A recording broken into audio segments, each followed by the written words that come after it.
At dawn, a chain-smoking 71-year-old elevator tester accidentally started a kindness smuggling ring with coffee-stained jokes and a pocket full of screws. In a peeling apartment block in Odesa, Lorna Ilyin rode groaning elevators with a clipboard, nicotine-stained fingers, and knees that complained louder than cables.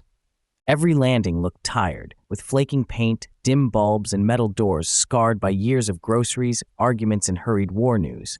Her job was simple and thankless: test the lifts, mark the faults, sign the tags, and move on before anyone remembered her name.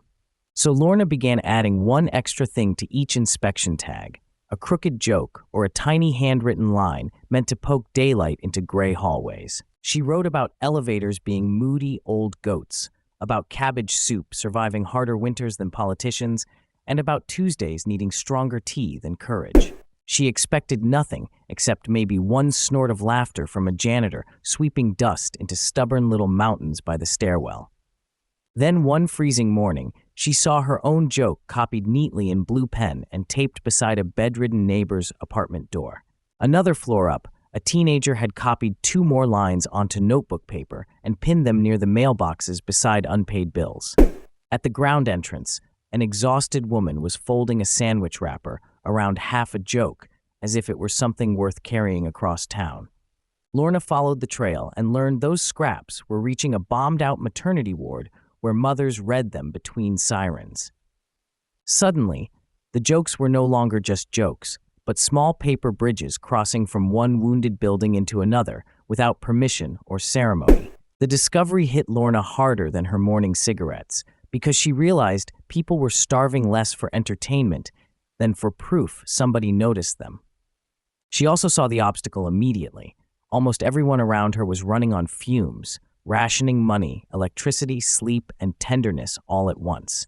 The apartment block had pensioners who could not climb stairs, young parents who hid fear behind grocery lists, and tenants too proud to ask for help. Across town, hospital staff stitched hope together with dying batteries, weak tea, and the stubborn habit of showing up anyway. Lorna had no grand budget, no nonprofit logo, and no plan larger than a lunch break squeezed between elevator checks. She also carried private wreckage of her own, with stiff lungs, a widow's silence at home, and a body that negotiated every staircase. But where other people saw limitation, she saw a test report waiting for tiny adjustments that could stop a whole system from failing. So she turned her lunch hour into a route, treating Odesa like one more cranky machine that needed checking, oiling, and patience. She packed tea bags beside pliers, batteries beside matches, and folded handwritten notes that said, "You made it this far already." She chose small items for one strategic reason. People reject pity faster than they reject something useful that fits in a coat pocket.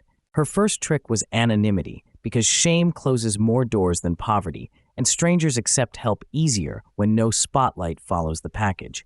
Her second trick was consistency, because miracles feel suspicious, but routines become trusted when they arrive at the same hour every week. Her third trick was invitation, not performance, because she left space for others to add one battery, one bandage, one note of their own. Soon her inspection tags carried more than jokes, with tiny symbols that quietly marked who needed sugar, candles, aspirin, or simply a knock. Tenants began noticing patterns hidden in plain sight, like teachers spotting hunger, barbers spotting loneliness, and bakers spotting people counting coins too carefully. An old mechanic left flashlight batteries in an empty biscuit tin beside the stairwell radiator where everyone already gathered to warm their hands.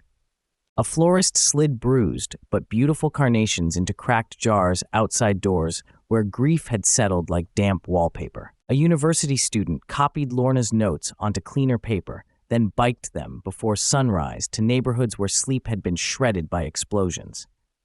A bread seller added yesterday's loaves to the route, slicing them early so families could share breakfast without anyone feeling singled out. Nurses at the maternity ward started tucking the notes beneath thermoses and diaper packs, passing them along with instructions and medicine schedules. The notes changed too, becoming less jokey and more precise, with lines that felt like handles someone could grab during a rough hour.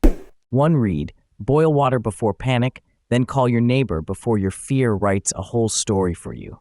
Another said, Charge everything at once, including your courage, because both fail faster when ignored until the last minute.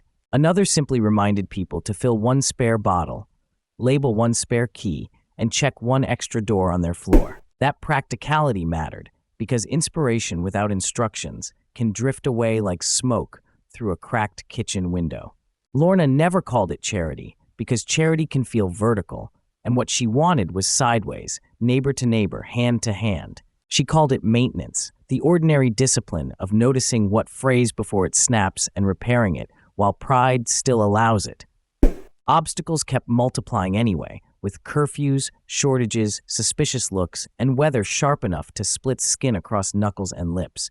Some days she delivered tea through sleet with her chest rattling, smelling of tobacco and machine grease, too tired to romanticize any of it.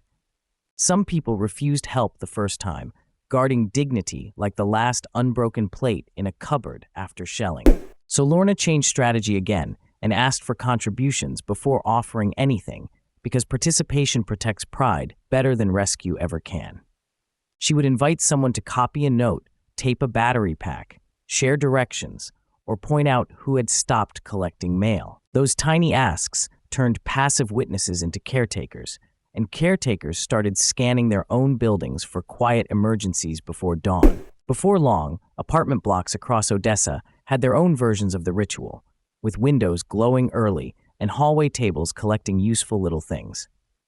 No speeches launched it, and no single poster explained it, because habits spread fastest when they ride existing routines instead of demanding new identities. Tea kettles hissed before sunrise, pockets filled with notes, and strangers started leaving one extra item by the exit whenever they could.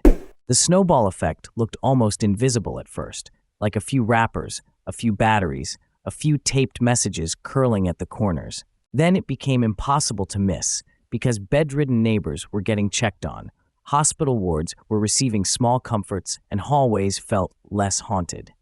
The city did not transform through one dramatic rescue, but through thousands of almost embarrassingly modest choices, repeated until they became culture. Lorna remained gloriously unremarkable in public, still testing elevators, still muttering at cables, still stopping midway to catch her breath on landings.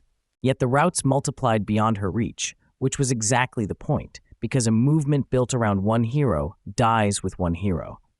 What survived was the method. Notice a specific need, carry one practical thing, leave one human line, and make it repeatable. If you want to copy Lorna's miracle, start smaller than your ego likes and more regularly than your mood prefers. Pick one daily path you already walk. Identify one recurring need you keep seeing, and attach one useful action to it this week. Leave water where heat bites hardest. Tape clear instructions where confusion always spreads.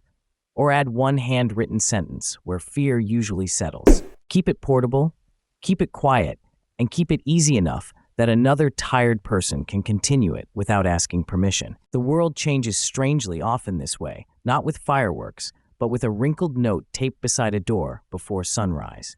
Somewhere in Odesa, Lorna's latest inspection tag swung against cold metal, carrying a joke, a battery mark, and proof that noticing people is its own power.